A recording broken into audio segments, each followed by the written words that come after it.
यहाँ पे ये रहा, जैसे मेन पेज खोलोगे ये रहा, इसे स्क्रॉल डाउन करना, यहाँ पे डाउनलोड का ऑप्शन देगा, यहाँ पे आना Oracle VM virtual box. Okay, इसको मैं दूसरे टैब पे ओपन करता हूँ, क्लिक करोगे तो ऑटोमेटिक ओपन हो जाएगा। यहाँ पे इसको ओपन होने दे, तब तक इधर ओपन कर लेते हैं। ये इसको खोलोगे तो ये दूसरे वेबसाइट पे, दूसरे साइट पे रिडायरेक्ट करेगा। ये रहा डाउनलोड कस्टम काली वेट सिक्योरिटी का, ये भी थोड़ा लोड लेने में टाइम, हाँ ये रहा। इसको क्लोज करते हैं, यहाँ पे आते हैं, इसको एक्सेप्ट ऑल, यहाँ पे जाना काली डाउनलोड करना 64 बिट के लिए। इसमें VMware में डाउनलोड करने के लिए कह रहा है, बट हम अभी VMware पे नहीं डाउनलोड करते, वर्चुअल बॉक्स पे इंस्टॉल करके देखेंगे। काली एप्पल M1 के लिए, जिसके पास भाई मैकबुक है वो कर सकते हैं यहाँ से डाउनलोड, कोई प्रॉब्लम नहीं है। 32 बिट इसको वर्चुअल बॉक्स के करने के लिए कर रहा है। और जिसको ISO फाइल चाहिए, उसको USB स्टिक से, मतलब वो पूरा ऑफिशियली इंस्टॉल करना चाहता है तो वो यहाँ से कर सकता है, कोई प्रॉब्लम नहीं। टूल टॉरेंट जिससे भी है, अब तुम लोगों ने अगर फॉलो किया था इंटरनेट डाउनलोडिंग मैनेजर, तो उसमें से जा करके इसको क्लिक कर सकते हो। जैसे ये सिंपली क्लिक किए, दूसरे वेबसाइट पे खुल जाना तो चाहिए। क्या खुला? ये काली ये आ गया यहाँ पे, हाँ खुल गया। 2.7 GB का फाइल है। डाउनलोड के ऑप्शन पे क्लिक करते ही डाउनलोड तो देना चाहिए, ये आ गया यहाँ पे, पॉप आउट हो गया। 2.74 GB का, यहाँ से कर सकते हो। इसमें इंटरनेट डाउनलोडिंग मैनेजर अगर तुम्हारे में इंस्टॉल्ड है तो रिज्यूम करना, रिज्यूम के लिए ऑप्शन दे देगा इसमें अगर डाउनलोड स्टार्ट डाउनलोड करोगे तो। क्योंकि मेरे पास पहले से डाउनलोडेड है, इसलिए मैं इसको डाउनलोड नहीं कर रहा हूँ, अभी कैंसिल कर देता हूँ। और अगर तुम लोग में किसी कारण से, मतलब अगर वो डाउनलोडिंग ऑप्शन नहीं दिखा रहा है, मतलब कैच नहीं कर रहा है, तो क्या हो सकता है कि एक्सटेंशन तुम लोगों ने इनेबल नहीं किया होगा। अपने ब्राउज़र के एक्सटेंशन वाले सेक्शन पे जाना, यहाँ पे IDM का इंटीग्रेशन मॉड्यूल को इनेबल कर लेना, तब जाके वो डाउनलोड को कैच करेगा। ठीक, ये हो गया। तब तक इधर ओरेकल वर्चुअल बॉक्स भी आ गया। ये रहा विंडोज़ होस्ट, यहाँ पे ये इसके होम पेज पे डाउनलोड्स पे आ गए हम। इसका विंडोज़ होस्ट, अगर तुम 32 बिट हो तो यहाँ पे चल जाना 5.2 बिल्ड पे, यहाँ से डाउनलोड कर लेना। अगर 64 बिल्ड हो तो ये वाला, यही वाला जो चल रहा है। ये विंडोज़ होस्ट पे गए हम डाउनलोड पे, ये ऑटोमेटिकली कैच कर लेगा, 103 MB का फाइल है। ठीक, इसको डाउनलोड कर लेना, मैंने कर रखा है। और यहाँ से आ गए तो इसके एक्सटेंशन पैक को डाउनलोड करना, ये रहा ऑल सपोर्टेड प्लेटफॉर्म के लिए, इसको भी सिंपल क्लिक करना तो ये ऑप्शन दे देगा सेव करने का, इसको कर लेना, मैंने कर रखा है। तो इसके जस्ट बाद अब हम चलते हैं, यहाँ पे डाउनलोडेड है, ये रहा वर्चुअल बॉक्स वो 6 point latest version 6.1.30। Simply next पे गए, यहाँ पे क्योंकि मेरे में प्री इंस्टॉल्ड है इसलिए रिपेयर का ऑप्शन आ रहा है, तुम लोगों में नहीं आएगा। ठीक, यहाँ पे सिंपली मैं जैसे रिपेयर पे ही चल जाता हूँ, कोई प्रॉब्लम नहीं है, तुम लोगों में डायरेक्ट इंस्टॉल का ऑप्शन आएगा। अब वर्चुअल बॉक्स इंस्टॉल होने के बाद अब चलते हैं एक्सटेंशन पैक इंस्टॉल कर लेते हैं। इसको डबल क्लिक करेंगे तो डायरेक्टली ये वर्चुअल बॉक्स खोल देगा। अब क्योंकि मेरे में पहले से इंस्टॉल्ड है इसलिए मेरे में री-इंस्टॉल का ऑप्शन आ रहा है, तो मैं दोबारा नहीं करूँगा, बट तुम लोगों को यहाँ पे डायरेक्टली दिखाएगा इंस्टॉल करने का, तो इंस्टॉल कर लोगे तो वो सक्सेसफुली इंस्टॉल हो जाएगा। ठीक, अब क्योंकि मेरे में पहले से कुछ वर्चुअल मशीन्स इंस्टॉल्ड है इसलिए यहाँ पे और शो कर रहे, तुम लोगों में नहीं शो करेगा। तो सबसे पहले तुम लोगों को क्या करना है, टूल्स पे जाना है, टूल्स पे गए, न्यू बना लेते हैं। न्यू में जाएँगे, यहाँ नाम रख लेते हैं काली। यहाँ पे कहाँ रखना है, अब देख सकते हो मैं यहाँ पे दिखा रहा हूँ कि मैं अपने ड्राइव को एक अलग बना के रखा हूँ अदर्स। इस ड्राइव में मैं सारे के सारे उसको रख देता हूँ, जितने भी मेरे वर्चुअल बॉक्स के, मतलब वर्चुअल मशीन्स जितने होते हैं सारे के सारे इसी के अंदर रहते हैं। तो यहाँ पे जैसे एक नया फ़ोल्डर बना लेते हैं काली नाम से, ये हो गया, एंटर मार दिए, इसी फ़ोल्डर को सेलेक्ट कर लेते हैं।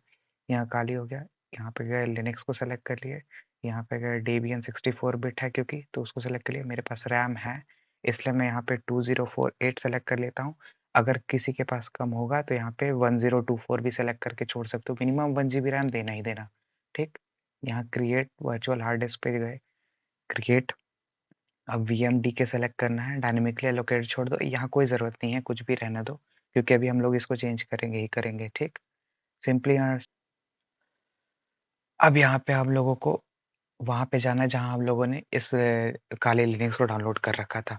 तो देखो मेरे पास दोनों का दोनों है, 32 बिट वर्जन भी है, 64 बिट वर्जन भी है। 64 बिट वाले को राइट क्लिक करना, यहाँ एक्सट्रैक्ट हियर कर लेना, डायरेक्टली तो एक्सट्रैक्ट हो जाएगा, मैंने पहले ही कर रखा है। ये रहा, ये सारे फाइल्स है, मेन काम इसका रहेगा। ठीक, तो डायरेक्टली वो ओपन मत करना, कोई प्रॉब्लम नहीं रहेगा। हाँ, किसी ने 32 बिट डाउनलोड किया है इंस्टॉल करने के लिए, तो इसको सिंपली डायरेक्ट डबल क्लिक करना, तो ऑटोमेटिक इसमें वर्चुअल बॉक्स में मैं ट्रैकर सबको रहने देना, सिंपली इंपोर्ट पे क्लिक कर देना। जैसे इंपोर्ट पे क्लिक करोगे ये यहाँ पे इंपोर्ट करना शुरू कर देगा, ठीक है। क्योंकि मेरे में पहले से देख सकते हो यहाँ पे पहले से काली 32 बिट नाम का था, बट ये फिर इंपोर्ट कर रहा है, तो वो टाइम दे देना, वहाँ पे इंपोर्ट हो जाता है, ठीक है। मैं यहाँ पे कैंसिल कर दे रहा हूँ। अब बात आती है 64 बिट वालों की। तो 64 बिट वाले में ये एक्सट्रैक्टेड है फाइल, यहाँ पे कोई प्रॉब्लम नहीं। अब यहाँ पे आते हैं, जो ये हम लोगों ने ये काली बना के रखा था, यहाँ स्टोरेज पे जाके डबल क्लिक करना तो स्टोरेज ऐसे पॉप आउट हो जाएगा डायरेक्टली। यहाँ काली VMDK, यहाँ पे हम लोगों ने कोई साइज सेलेक्ट नहीं किया था ना। अब सिंपली यहाँ पे गए, यहाँ क्लिक के चूज अ डिस्क फाइल। अब यहाँ पे आकर के तुम लोगों को वहाँ पे जाना है जहाँ पे डाउनलोड करके रखे थे और एक्सट्रैक्ट किया गया था। जैसे मेरा यहाँ काली कस्टमाइज में ये रहा, सिंपली ये आएगा ऑटोमेटिक। यहाँ पे ये सेलेक्टेड रहता है VMD के ये सारे फाइल, इसको सेलेक्ट कर लेना है और ओपन कर देना है। ये यहाँ सेलेक्टेड और कोई प्रॉब्लम नहीं है। नेटवर्क में तुम लोग चाहो तो यहाँ पे नेट की जगह ये नेटवर्क सेलेक्ट कर सकते हो जा करके। ये तुम लोग को आगे बढ़ाएंगे, जब नेटवर्किंग पढ़ लिए रहोगे तब काम आएगा। बाकी इसमें और कोई चेंज करने की ज़रूरत नहीं है, ठीक है। सिंपल नेटवर्क यहाँ पे सेलेक्ट कर लिया, हो गया। उसके बाद इसको ओके कर देना है। ये सिस्टम रेडी, और बाकी कोई चेंज करने की ज़रूरत नहीं है। इसको सिंपली स्टार्ट कर देते हैं। ये देखोगे, इसको काट दो, यहाँ से कोई प्रॉब्लम नहीं है, कुछ सेलेक्ट करने की ज़रूरत नहीं है, डायरेक्ट काट दो, ये डायरेक्ट स्टार्ट हो जाएगा। यहाँ पे आ गया, सिंपली एंटर मार दो, जल्दी से स्टार्ट हो जाता है। बाकी तुम्हारा सिस्टम कॉन्फ़िगरेशन कितना है उसके ऊपर डिपेंड करेगा, कितने स्पीड से तुम्हारा सिस्टम बूट अप करता है। मेरा नॉर्मली है, ज़्यादा नहीं है इतना हाई फाई, इसीलिए थोड़ा टाइम तो लेगा ही। सिंपली यहाँ देख रहे हो स्टार्ट हो गया। इसको रूट है इसका, क्या बोलते हैं, यूज़र नेम एंटर कर दिए, पासवर्ड में TOOR टूर पासवर्ड है, एंटर कर दिए, ठीक। सिंपली अब ये बूट अप कर देता है। तो यहाँ पे गए, अब इसको मिनिमाइज कर देते हैं बैकग्राउंड को, ठीक है। कोई प्रॉब्लम नहीं, ये तुम्हारा बूट हो गया सिस्टम। अब इस बूट होने के बाद, अब क्योंकि ये फुल स्क्रीन तो आ नहीं रहा है, तो एक काम करना, यहाँ पे जाना डिवाइसेस में और ये insert guest addition image CD, ठीक है, इसको इंसर्ट कर दिए रहना, ठीक। ये यहाँ पे इंसर्ट हो जाएगा, तो ये बता रहा है, यहाँ पे सिंपली कैंसिल कर देना है, ठीक है। अब एक काम करना होगा, इसको टर्मिनल खोल लिए रहना, और इसको इंस्टॉल करने का एक तरीका होता है। इसको क्यों ऐसे इंस्टॉल करें बाद में समझोगे जब आगे पढ़ोगे। तो सिंपली ब्राउज़र खोलना, यहाँ पे सर्च करना install virtual box guest additions, simply ये गए, यहाँ सबसे पहला इस पे आ जाना, ठीक है। यहाँ इन काली भी लगा लेना, और ये काली लिनक्स गेस्ट एडिशन, इसके सबसे पहले वेबसाइट पे चले जाना। यहाँ सबसे साफ साफ दिया रहेगा, ठीक है। वो कहेगा sudo apt अपडेट, इसको हम लोग बाद में कर लेंगे, कोई प्रॉब्लम नहीं। जैसे पहले इंसर्ट कर लिए, तो ये रन का ऑप्शन दिया, इसकी जगह कैंसिल हम लोगों ने क्लिक कर लिया, हो गया। अब इंस्टॉल करने के लिए इसको मैं साइड बाय साइड खोल लेता हूँ और इसको यहाँ कर लेता हूँ, ठीक है। इसको पढ़ पढ़ के प्रॉपरली अब हम लोग इंस्टॉल करेंगे, ठीक है। तो सबसे पहला यहाँ पे क्या दिया हुआ है, हाँ, ये इस डायरेक्ट कमांड रन करना शुरू करो। ये सबसे पहले कह रहा है कॉपी, इसमें स्पेस स्लैश मीडिया। तुम लोग डायरेक्टली अभी सीखोगे तो समझ में आएगा, डायरेक्ट MED लिख करके टैब दबा दोगे तो ऑटोमेटिक ये लोड ले लेता है। फिर उसी तरह CD लिख करके मैंने टैब दबा दिया, हो गया। अब यहाँ पे कैपिटल V, इसमें लिनक्स केस सेंसिटिव होता है, इस बात को ध्यान रखना, इसलिए कैपिटल V दबाया, V बॉक्स ऑटोमेटिक ले लिया। अब उसके बाद लिनक्स को दबाया, देखो ऑटोमेटिक ले लिया रन। ये CP, इसके बाद ये फोल्डर का नाम, उसके बाद फिर एक स्पेस दे दिए, और फिर ये टिल्ड साइन जो कि तुम्हारे टैब के जस्ट ऊपर रहता है, ESC की के जस्ट नीचे ये वाला, फिर उसके बाद ये डाउन, फिर कैपिटल DO लिखा, W लिख दिया, टैब दबा दिया, डाउनलोड्स को ले लिया। और ये कहाँ, डाउनलोड्स में ही बस डायरेक्ट करने कह रहा है तो वहीं पे कर देते हैं, फिर एंटर दबा दिए, हो गया। पहला कमांड एग्जीक्यूटेड। दूसरा chmod, उसके बाद ये 0755, फिर स्पेस दे करके फिर से वही टिल्डा साइन, और उस पे यहाँ पे इसमें फाइल का नाम देना है, तो यहाँ डाउनलोड्स, डाउनलोड्स में गए, फिर उसके बाद वी बॉक्स को डायरेक्टली ये ले लिया, ठीक है। और कुछ तो नहीं, हाँ ठीक है, इतना ही है। फिर एंटर कर दिए। फिर अब वापस से ये तो परमिशन दे दिया हम लोग इसको, ताकि इसको रन कर सके हम लोग अपनी तरफ से। आगे पढ़ लोगे तब और समझ में आएगा, अभी साथ में पैरेलली कर सकते हो देख देख के। फिर CD स्पेस, ये फिर से टिल्डा स्लैश, डाउनलोड्स में गए तो डबल टैब में मारोगे तो देखो दिखता है। कभी-कभी कन्फ्यूज़ हो जाते हैं ना कि आगे समझोगे तब समझ में आएगा कि डबल टैप मारे तो दिखा देगा कि ड डीओ से क्या-क्या डॉक्यूमेंट्स हैं यहाँ पे, ठीक है? तो हम लोग डाउनलोड्स में गए डायरेक्टली एंटर मार दिए, हो गया। अब डाउनलोड्स पे आ चुके हैं। अब सिंपली हम लोग रन कर देते हैं, डॉट स्लैश करके वी बॉक्स को इसको कर दिया रन, एंटर कर दिए। अब ये ऑटोमेटिकली यहाँ पे सब लोड ले लेगा। इसको अब मिनिमाइज़ कर देते हैं, इसका कोई परेशानी नहीं है। इसको फुल स्क्रीन में ले आए। अब देखते हैं, ये इंस्टॉल होगा, तब तक में ये ऐसे लोड ले रहा है। धीरे से थोड़ा-सा टाइम लग जाता है, मतलब इसको ऑटोमेटिक लोड लेने में। तब तक ये बैकग्राउंड मतलब जो भी है अपने सारे सेटिंग्स को अपडेट कर रहा है इंटरफ़ेस को। उसके बाद ये ऑटोमेटिक यहाँ पे फुल स्क्रीन को डिटेक्ट कर पाएगा। फिर तुम लोग इसको जैसा मिनिमाइज़ भी करोगे तो वो उतना ही, जितना भी स्क्रीन का साइज़ सेट करोगे उतना ही ऑटो कैप्चर करके उस साइज़ का इस वर्चुअल मशीन को चलाएगा। हो गया? अब system need to be restarted, तो यहाँ पे सिंपल लिख दो REBOOT रिबूट और एंटर कर दो। क्योंकि हम लोग रूट यूज़र हैं इसलिए ये कमांड काम करते हैं। अगर रूट यूज़र नहीं होते तो ये कमांड नहीं काम कर रहे होते।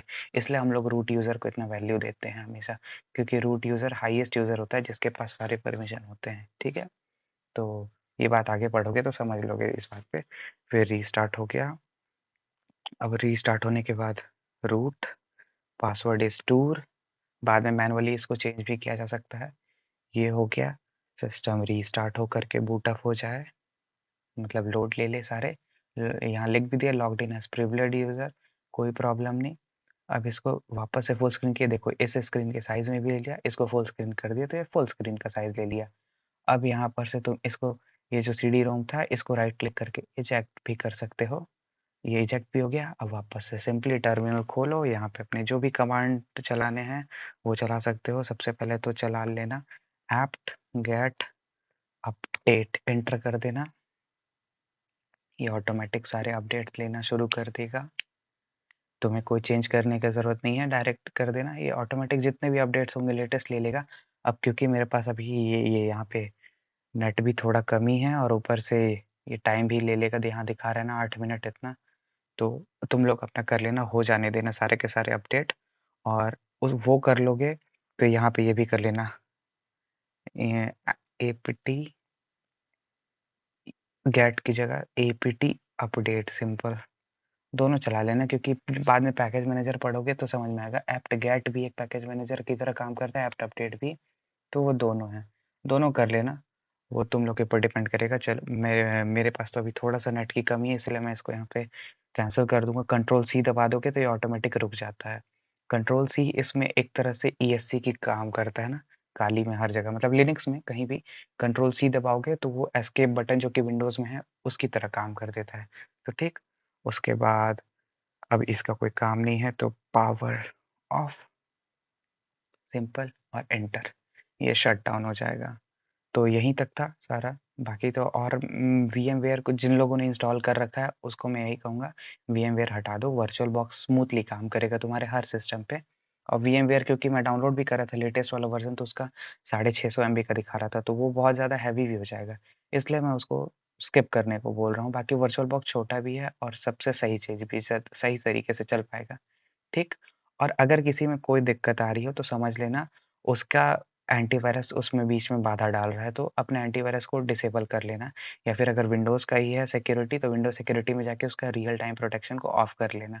उसके बाद ये सारे प्रोसेसेस को फॉलो करना, तब तुम्हारा सारे एरर, हो सकता है कि सारे एरर रेक्टिफाई हो जाए। और अगर कोई एरर आ रहा है तो, नहीं तो फिर बाकी कोई प्रॉब्लम नहीं है, फॉलो करो, फॉलो अलोंग में। फिर कोई दिक्कत हो तो व्हाट्सएप ग्रुप पे, बाकी तो है ही।